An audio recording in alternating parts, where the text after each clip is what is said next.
जय सिया राम, जय सीताराम, जय हिंद, जय भारत। आज मैं आप लोगों को प्रश्नावली 5.1 समांतर श्रेणियां अर्थमेटिक प्रोग्रेशन समांतर, पहले ये जानते हैं कि समांतर श्रेणी है क्या। समांतर श्रेणी संख्याओं की एक ऐसी सूची है जिसमें हम अगली वाली संख्या को प्राप्त करने के लिए एक निश्चित संख्या जोड़ते हैं, है ना। अगली वाली संख्या को प्राप्त करने के लिए हम एक निश्चित संख्या जोड़ते जाएंगे, संख्या निश्चित है। जैसे मान लीजिए हमने 10 लिखा, 10 के बाद हमने 15 लिखा, तो इसमें 5 हमने जोड़ा, तो अगली वाली में 5 ही जोड़ेंगे, फिर अगली वाली में 5 जोड़ेंगे। इस तरह का जो सर्वांतर रखेगी, बिल्कुल बराबर अंतर रखेगी, उसको हम समांतर श्रेणी के नाम से जानते हैं। अब जो ये अंतर आएगा दोनों के बीच में, कितने का अंतर हुआ? 5 का। तो ये डी से, सर्वांतर को किससे लिखते हैं? डी से, है ना। सर्वांतर को किससे लिखते हैं? डी से। ये जो पहला पद है, अब कुछ बातें बेसिक की हो जाएं, फिर इसके बाद मैं आपको क्वेश्चन में चलता हूं। पहले पद को हम ए भी कहते हैं और A1 भी कहते हैं। ए कहते हैं और A1 कहते हैं। दूसरे को A2 कहेंगे, तीसरे को A3 कहेंगे, चौथे को A4 कहेंगे। ऐसा A5, A6, A8 मतलब अनंत तक जा सकते हो आप। अब लिखने का तरीका क्या है? तो ए मतलब एक, तो नहीं लिख सकते, कुछ भी नहीं लिखना है इसमें, वही है। अब मान लो जैसे A2 है अब मेरी भाषा में समझना, 1 रुपए इसमें निश्चित है, मान लो ऐसा समझो, मतलब ए सबकी श्रेणी में आएगा और सिंगल आएगा। अब आपको 2 रुपए बनाना है, 1 रुपए आपको मिल गया और दूसरा जो है सर्वांतर ही जुड़ेगा, मतलब दो एक वाले, पहले ए वाला समझ लो आप, तो तीसरा बता दोगे कि ए प्लस डी, मतलब 1 और 1 मिलके 2 रुपए बन गए। जैसे मान लो A3 है, तो 1 रुपए तो आपको लेना ही लेना है और सिंगल लेना, उसमें कुछ भी संख्या नहीं आएगी।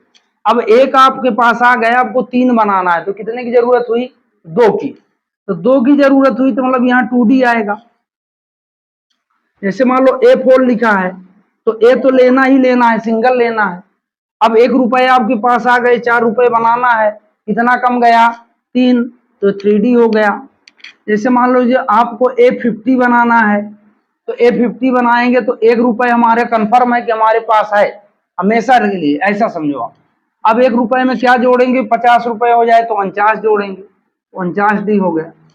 जैसे मान लो हमको 100 बनाना है, A100 आया, तो एक तो निश्चित है, दूसरा क्या हुआ? 99D, ऐसा। तो इस तरह आप AP बना सकते हो, है ना। इसमें कुछ भी नहीं है। हाँ, अब एक लॉजिक इसमें आप ये लगाए कि मतलब एक निश्चित है, ए अकेला रहेगा, बाकी उसमें आप रुपए के हिसाब से घटा बढ़ा लो। ठीक, इतना समझ में आया। जैसे मान लो ए 120 है, इसको क्या लिखेंगे? ए प्लस 119D, 119 में 1 जोड़ेंगे 120 हो। ठीक है, इतना समझ में आया। अब आगे चलते हैं। अब एक चीज और समझो कि जो ये सर्वांतर है, ये डी का मान, सर्वांतर जो है, अंतर डी, ये धनात्मक भी हो सकता है, मतलब पॉजिटिव भी हो सकता है, निगेटिव भी हो सकता है, और शून्य भी हो सकता है। ये आपके एक नंबर में आ सकता है संख्या कि सर्वांतर जो है धनात्मक, ऋणात्मक और शून्य तीनों प्रकृति का हो सकता है। ठीक है, इतना समझ में आया हो तो मेरे हिसाब से AP में और कुछ नहीं है, बाकी आपको बनाना है। अब आगे चलते हैं सवाल की तरफ। तो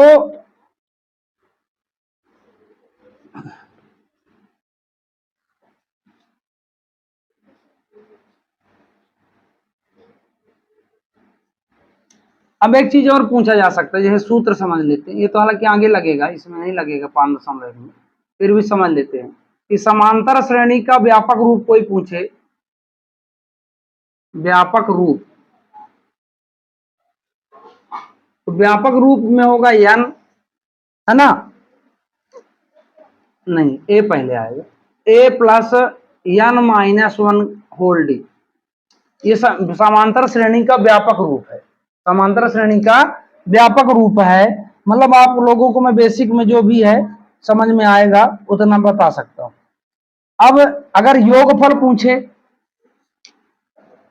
अगर मान लो n कोई प्राकृतिक संख्या है तो n प्राकृतिक संख्याओं का योगफल, संख्याओं का योगफल। अब योगफल ये पूरा निकालना है आपको, तो योगफल जब निकालेंगे इसमें आएगा n n+1/2। ये दो फार्मूले नॉर्मल अभी आप लोग समझ लो, इसके बाद हम आगे इसमें समझेंगे। अब मैं क्वेश्चन आपको दिखाता हूं। कहता है 5.1 कि प्रत्येक निम्नलिखित स्थितियों में किन स्थितियों में संबंध एपी है और क्यों, ये बताना है। एपी है कि नहीं है। 5.1 का क्वेश्चन नंबर 1, प्रत्येक किलोमीटर के बाद टैक्सी का किराया, जबकि प्रथम किलोमीटर के लिए किराया 15 रुपए है और प्रत्येक अतिरिक्त किलोमीटर के लिए किराया 5 रुपए है। इंग्लिश मीडियम वाले देखेंगे तो लिखा है कि the taxi fare after each kilometre when the fair is 15 रुपए for the first kilometre and 8 रुपए फॉर ईच एडिशनल किलोमीटर। अतिरिक्त जो किलोमीटर है उसका किराया 8 रुपए है। हाँ 8 रुपए, ठीक है। अब मेरी बात को आप समझना। 5.1 का पहले का पहला, जैसे मान लो सपोज दैट कि आप किसी टैक्सी में जाते हो, वो बोलता है कि मैं पहले किलोमीटर का किराया 15 रुपए लूंगा आपसे, बाकी जितनी किलोमीटर गाड़ी चलेगी प्रति किलोमीटर के हिसाब से 8 रुपए लगेगा। तो पहला किलोमीटर का किराया कितना है 15। अब दूसरे किलोमीटर में जाने से में आपको 8 और जोड़ना पड़ेगा, तो 8 और जोड़ दिए तो 15 8 23, फिर 8 और जोड़ दिए 31, फिर और जोड़ दिए 39। ऐसा करके आप जहां तक, जब तक वो टैक्सी चलेगी, जब तक आपकी दूरी नहीं मिल जाती, मतलब गंतव्य स्थान आपका नहीं मिल जाता, तब तक आपको 8 रुपए देना पड़ेगा। अब आपने क्या देखा कि ये सभी संख्याएं एक निश्चित संख्या से बढ़ रही हैं, +8 +8 +8, मतलब 8 का ही अंतर है। और एपी उसी को बोलते हैं जिसमें एक निश्चित संख्या से संख्या आगे बढ़े, है ना। या यह कह सकते हो कि दो संख्याओं के बीच का अंतर अन्य संख्याओं के बीच के अंतर के बराबर हो, ऐसा भी बोल सकते हो आप। तो अतः इसलिए ये एपी है, समझ गए। दूसरा क्वेश्चन कहता है कि किसी बेलन में उपस्थित हवा की मात्रा, जबकि वायु निकालने वाला पंप प्रत्येक बार बेलन में शेष हवा का 1/4 भाग बाहर निकाल सकता है। इंग्लिश में बोले तो the amount of air present in cylinder when the vacuum pump removes 1/4 of the air remaining in the after cylinder in the time at a time.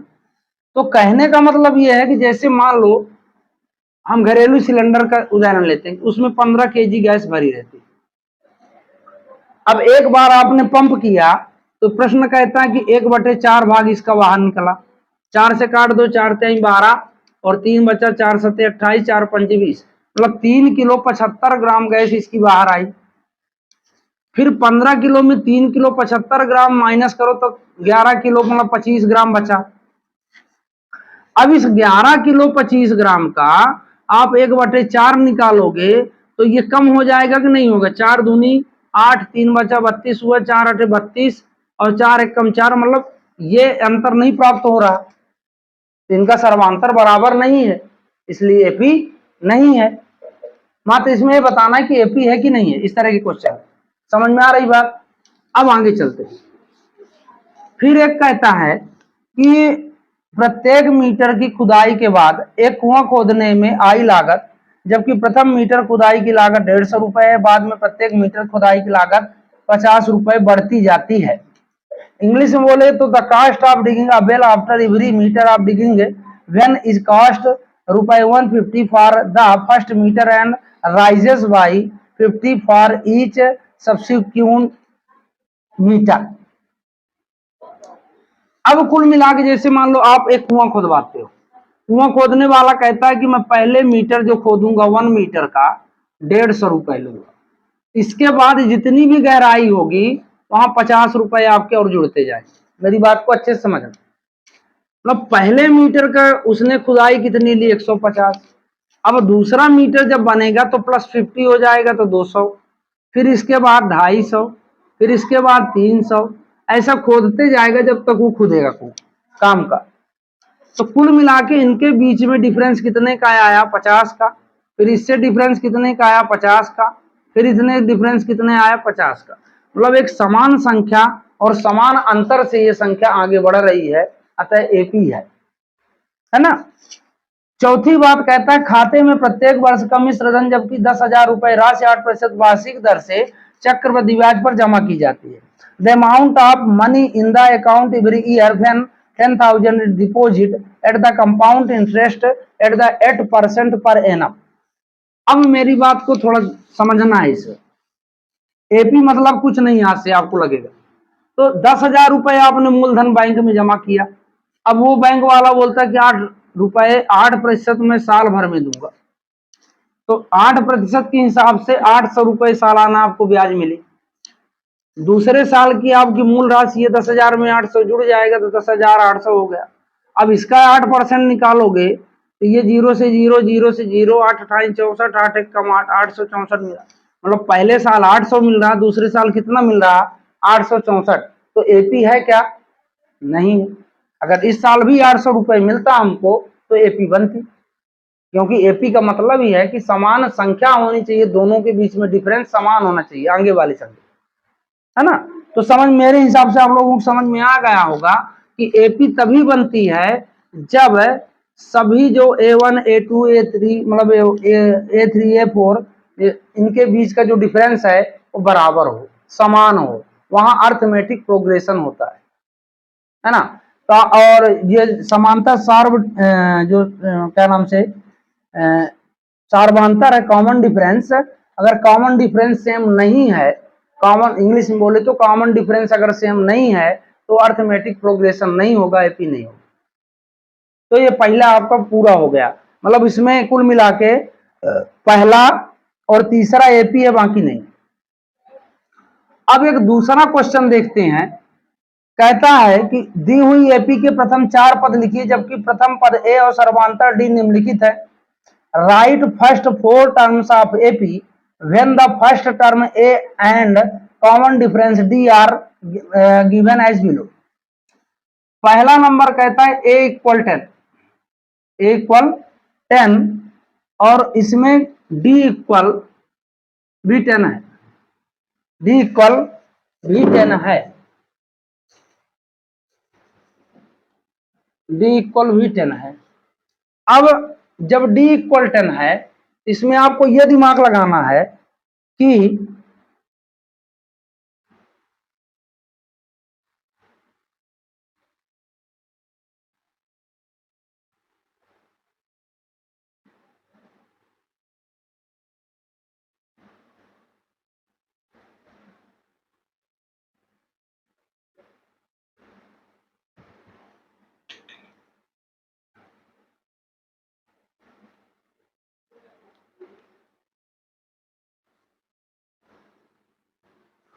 अब मैंने अभी आप लोगों को बताया, यहां हल लिख लेना, इंग्लिश वाले सॉल्व लिखेंगे। तो अब पहला पद तो खुद ऑलरेडी दिया है, मतलब A1 हमको मिला है, A1 बराबर 10 है पहला पद। A2 को हम क्या लिखेंगे, A प्लस डी, एक में 1 रुपए जुड़ा 2 रुपए बन गए। A का मान 10 है, 10 में 10 जुड़ा कितना हुआ, 20। A3 को हम क्या लिखेंगे, 1 रुपए हमारे पास है, 2 रुपए और जोड़ना है, 2D हो जाएगा। A का मान 10 है, 2 गुणे 10, डी का भी मान 10 है, तो 10 प्लस 20 बराबर कितना हुआ, 30। A4 को हम क्या लिखेंगे, 1 रुपए हमारे पास है, 3D, तो 1 रुपए 10 है, 3 गुणे 10, तो 10 प्लस 30 बराबर कितना हो जाएगा, 40। अतः एपी बराबर क्या हुआ, 10, 20, 30, 40, ऐसे। ये आपके 4 पद हो गए। है कुछ नहीं, बिल्कुल सिंपल है। जैसे दूसरा नंबर आप देखो कि ए बराबर -2 डी बराबर 0 है। डन। ए बराबर -2 डी बराबर 0।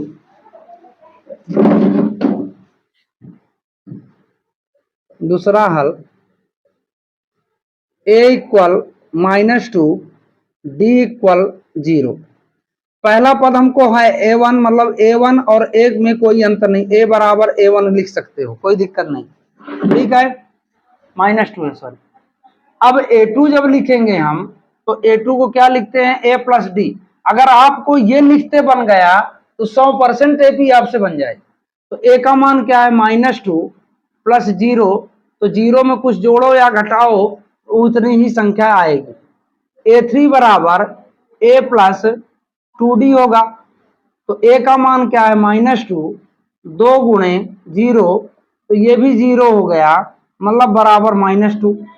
a4 बराबर a प्लस 3d, फिर a का मान -2, 3 गुणे 0 बराबर -2 प्लस 0 बराबर -2। कुल मिला के आपकी एपी क्या बनी, अतः एपी बराबर, इंग्लिश वाले 100 एपी, तो -2 -2 -2 -2 ऐसा करते जाओगे और एपी आती जाए, ठीक है। अब इसका तीसरा नंबर देखो, आप बहुत आसान है, सिर्फ मेरी बात को आपको समझना है। तीसरा नंबर कहता है a इक्वल 4 और d इक्वल -3। हाँ, -3। अब a बराबर a1 हम कर सकते हैं, बराबर 4 हो गया। a2 का मान a प्लस डी होता है, तो a का मान 4 है। दो चिन्ह कभी भी आमने सामने नहीं लिखे जाते, दो चिन्ह कभी भी आमने सामने नहीं लिखे जाते, इसलिए दूसरे चिन्ह को हम ब्रैकेट में लिखते हैं, तो प्लस माइनस माइनस हो गया, एक आ गया। अब a3 बराबर क्या होगा, a प्लस 2d, तो a का मान क्या है, 4 प्लस 2 इंटू -3, तो 4 माइनस प्लस माइनस माइनस कर दो, 6 बराबर आया -2। a4 बराबर a प्लस 3d, तो a का मान 4 है, प्लस 3 गुणे -3, तो 4 प्लस माइनस माइनस 9 बराबर -5। तो एपी आपकी बन गई, अतः एपी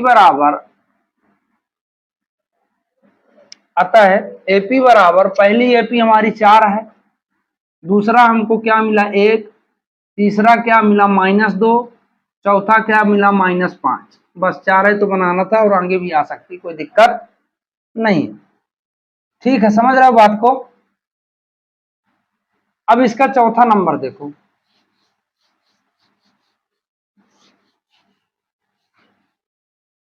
चौथे नंबर में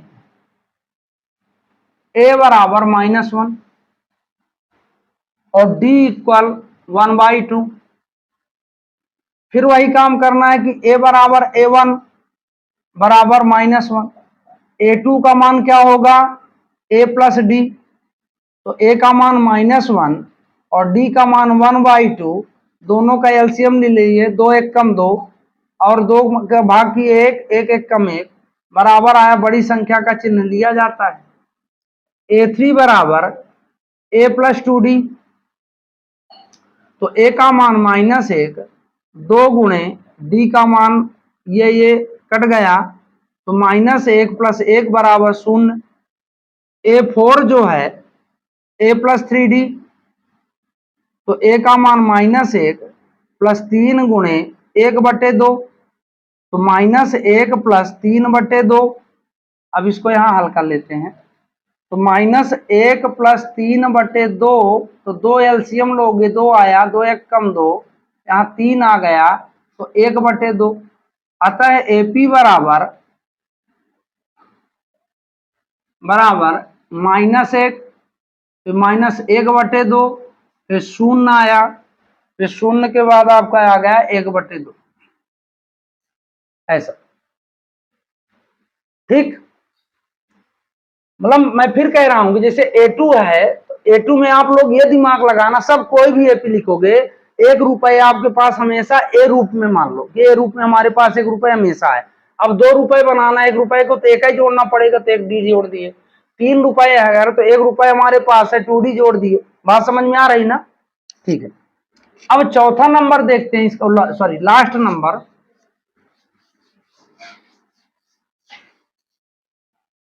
लास्ट नंबर क्या कहता है कि V equal A equal -1.25 and D equal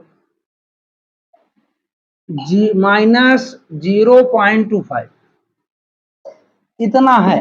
ये थोड़ा प्लस माइनस का जिससे घटाना बनता होगा, उसके लिए पहले सवाल जैसा ही है, तो -1.25। अब A2 का मान जब लिखेंगे तो A प्लस डी लिखते हैं कि नहीं लिखते? तो A का मान कितना है? -1.25 प्लस -0.25, तो -1.25 प्लस माइनस माइनस 0.25। अब चूंकि माइनस माइनस क्या होगा? प्लस, लेकिन बड़ी संख्या का चिन्ह लिया जाएगा। अब फिर समझो जिससे ना आता हो कि भाई 0.25, मतलब प्लस करने के लिए पॉइंट के नीचे पॉइंट आना चाहिए, तो ये 5 हो गया और ये मतलब 1 आया, तो हम लिख सकते हैं 1.50 को कोई मतलब नहीं, छोड़ देते हैं। अब A3 लिखते हैं अगर, तो A प्लस 2D, A का मान -1.25 प्लस 2 इंटू -0.25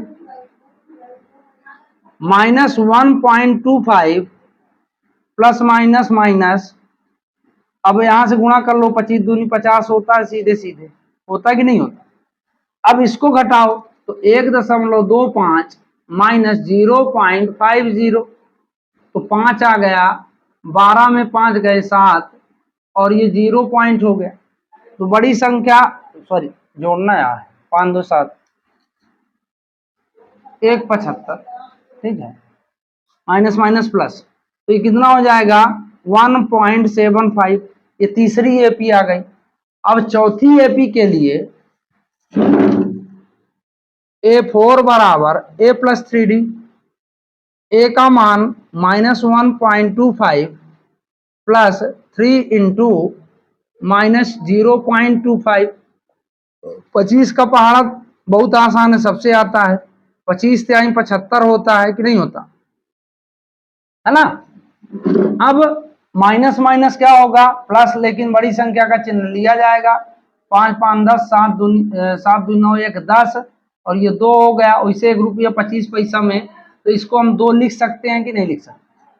ठीक है, तो अतः एपी बराबर, यहाँ इंग्लिश वाले 100 एपी इक्वल -1.25,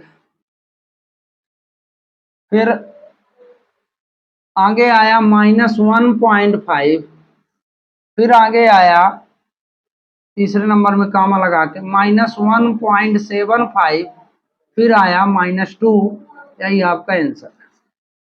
कुल मिला के आप लोगों ने अगर ये बात दिमाग में बैठा ली हो कि हमको A2 A3 A4 कैसा लिखना है, फिर मैं बार बार समझा रहा हूं कि एक, जैसे मान लीजिए हम A3 लिखते हैं, तो मात्र इसमें पर दिमाग लगाना पड़ेगा। दो में A का मान और A1 का मान एक ही है। कोई पूछे A बराबर, तो A1 बराबर A, मतलब पहला पद को A1 कहते हैं, A भी कहते हैं, दूसरे पद को A2 कहेंगे। अब यहाँ से ये दिमाग लगाना है आप कि 1 रुपया आपके पास फिक्स है, 2 बनाने के लिए और क्या जोड़ेंगे? तो D रूप में 1 रुपया और जोड़ देंगे।